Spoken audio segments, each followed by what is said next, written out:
Imagina que te encuentras dentro de un submarino, un espacio estrecho y silencioso que parece una cápsula diseñada para explorar lo imposible. En este momento estás a una asombrosa profundidad de 3.810 metros bajo el nivel del mar, en el corazón oscuro y helado del Océano Atlántico. Rodeado por la inmensidad del agua y la negrura infinita, tu misión es mirar a través de una pequeña ventanilla, un portal diminuto hacia el pasado, para observar el barco más famoso y trágico de la historia.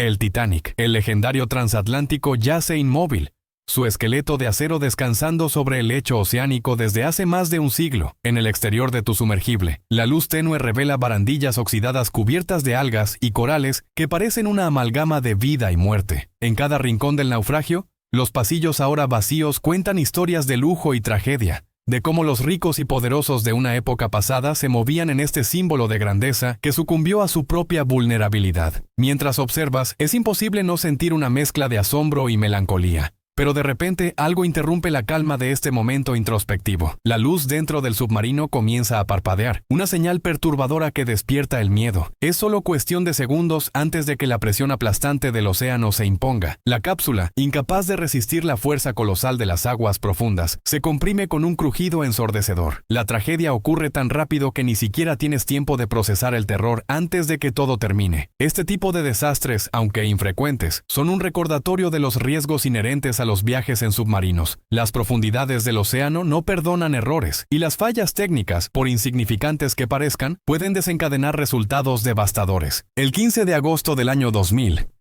uno de esos submarinos de misiles de crucero de propulsión nuclear, llamado K-141 Kursk, estaba participando en ejercicios militares en el mar de Barents. En algún momento se produjo una explosión debajo de la superficie y 2 minutos después hubo otra explosión, aún más fuerte. La primera explosión fue no planificada y ocurrió en uno de los torpedos ultrapesados, haciendo un agujero en la proa del barco cerca del tubo del torpedo. El hidrógeno utilizado como combustible para las municiones fue el causante. Todos sabían que esta sustancia química podía ser explosiva, pero era más barata. La segunda explosión probablemente fue causada por la detonación de los torpedos restantes, desestabilizados por la primera explosión. El Kursk descendió a una profundidad de 108 metros y comenzó a hundirse. Mientras tanto, el presidente de Rusia, Vladimir Putin, tardó 5 días en iniciar la operación de rescate y no aceptó la ayuda ofrecida por otros países, lo que resultó en la muerte de los 118 miembros de la tripulación a bordo del Kursk. Lo más desgarrador fue que más tarde se encontró una nota escrita por el capitán teniente Dmitry Kolesnikov. Fue escrita 2 horas después de la segunda explosión. Además de confesar su amor a su esposa, Kolesnikov escribió: «Parece que no tenemos ninguna posibilidad. Alrededor del 10 al 20% esperamos que al menos alguien lea esto. Aquí están las listas del personal en el compartimento 9. Intentaremos enviar saludos a todos. No hay necesidad de desesperarse». Esto confirmó que en el momento de las explosiones, 23 personas todavía estaban vivas y lucharon por sus vidas durante al menos 24 horas más en el compartimento interior del submarino. Lamentablemente murieron una muerte horrible, probablemente causada por intoxicación por monóxido de carbono. El caso del K-141 Kursk fue devastador no solo por la pérdida de vidas humanas, sino también por los errores en la operación de rescate y la controversia política que lo rodeó.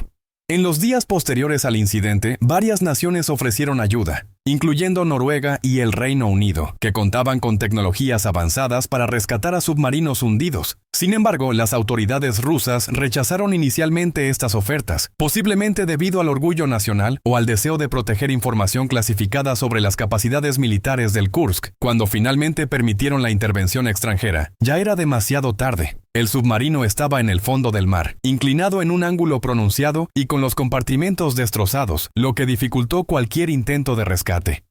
La nota de Kolesnikov, encontrada posteriormente, mostró que al menos algunos de los marineros sobrevivieron al impacto inicial, pero quedaron atrapados sin acceso a oxígeno suficiente ni medios para escapar. Fue un recordatorio sombrío de lo implacable que puede ser el entorno submarino. El K-141 Kursk se convirtió en un símbolo del costo humano de los errores técnicos y la ineficiencia administrativa.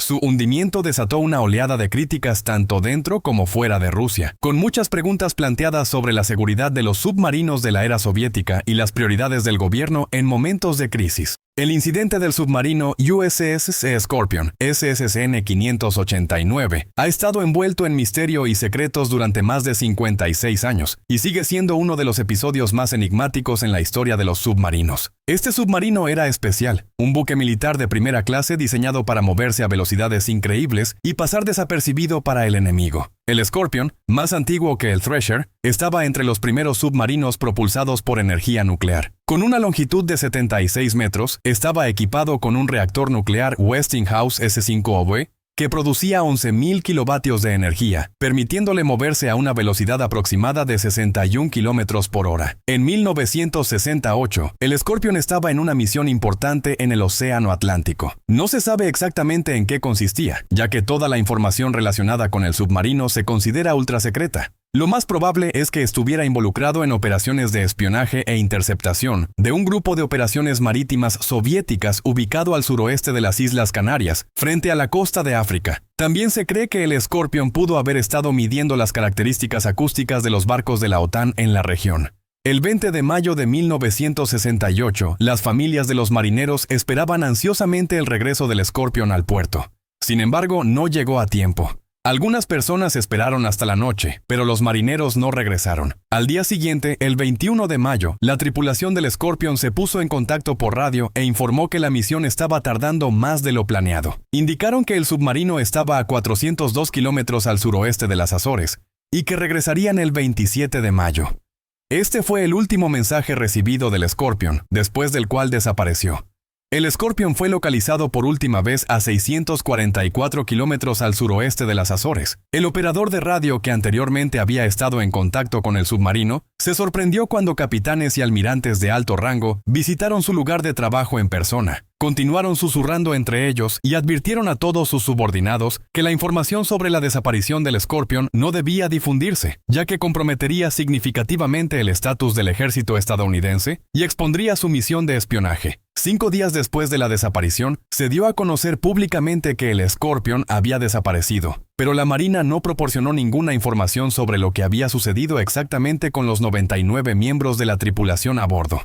Un mes después, un barco de investigación llamado USNS Mizar encontró algunos fragmentos del Scorpion en el fondo del océano, a una profundidad de 3 kilómetros. Sin embargo, el misterio sobre su destino persistió. En 2018, 50 años después del incidente, Ken Larus, un operador de radio que trabajaba en la base el día de la desaparición, admitió haber escuchado fragmentos de conversaciones entre oficiales y capitanes. Según él, mencionaron una confrontación con el ejército soviético y hablaron sobre un hundimiento y una explosión. Sin embargo, la Marina de los Estados Unidos aún no ha emitido una declaración oficial. A día de hoy, solo podemos especular sobre el destino del Scorpion y su tripulación. El 18 de junio de 2023. Hamish Harding y otras 4 personas subieron a bordo de un sumergible llamado Titan. Hamish era un aventurero entusiasta, conocido por sus salidas emocionantes y arriesgadas. Ya había visitado el punto más profundo de la fosa de las Marianas y había estado en el espacio en una misión suborbital llamada Blue Origin NS-21. En esta ocasión, pagó 20 millones de libras esterlinas para sumergirse y ver los restos hundidos del Titanic. Para hacerlo, el Titan debía alcanzar una profundidad récord de 3.810 metros. A diferencia de los submarinos militares grandes y sofisticados, el Titan era un vehículo experimental pequeño y frágil.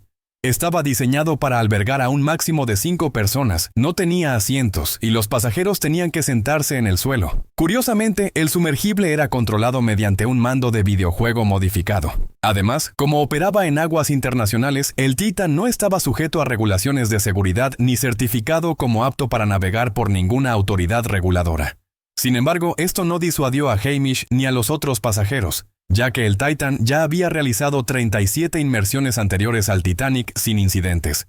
La inmersión comenzó a las 9:30 am, con la escotilla cerrada desde el exterior con 17 pernos. El Titan hacía contacto con el barco de apoyo cada 15 minutos, pero a las 11:15 am dejó de responder. Según el plan, debía emerger a las 4:30 pm, pero no apareció. Solo a las 10 en los 7 pm, los trabajadores de apoyo informaron a la Guardia Costera de SEUU Sobre el incidente, en ese momento comenzó una carrera contra el tiempo, ya que el sumergible tenía oxígeno suficiente para solo 96 horas. Incluso si el Titan hubiera llegado a la superficie, los pasajeros no habrían podido salir, ya que la escotilla solo podía abrirse desde el exterior. Además, el sumergible carecía de una baliza de localización de emergencia, lo que hizo extremadamente difícil su búsqueda. La tarea era como encontrar un autobús en un área de 25.000 kilómetros cuadrados bajo el océano. El tercer día de búsqueda, un avión canadiense detectó sonidos provenientes de las profundidades, similares a golpes, lo que encendió la esperanza de que los pasajeros aún estuvieran vivos y enviando señales. Sin embargo, el 22 de junio se encontraron los restos del Titan destrozados, confirmando que había sufrido una implosión. La implosión probablemente fue causada por la alta presión y defectos en el diseño del vehículo. A diferencia de los submarinos tradicionales, construidos con materiales como acero o titanio, el Titan estaba hecho de fibra de carbono, un material experimental que nunca había sido probado a profundidades oceánicas extremas. Los expertos creen que la implosión ocurrió en milisegundos, matando instantáneamente a las 5 personas a bordo. Este incidente trágico mostró los peligros de confiar en tecnología experimental para exploraciones tan extremas. Al igual que los pasajeros del Titanic en 1912, los del Titan confiaron en las promesas de seguridad de los anuncios, pagando un precio demasiado alto por la experiencia.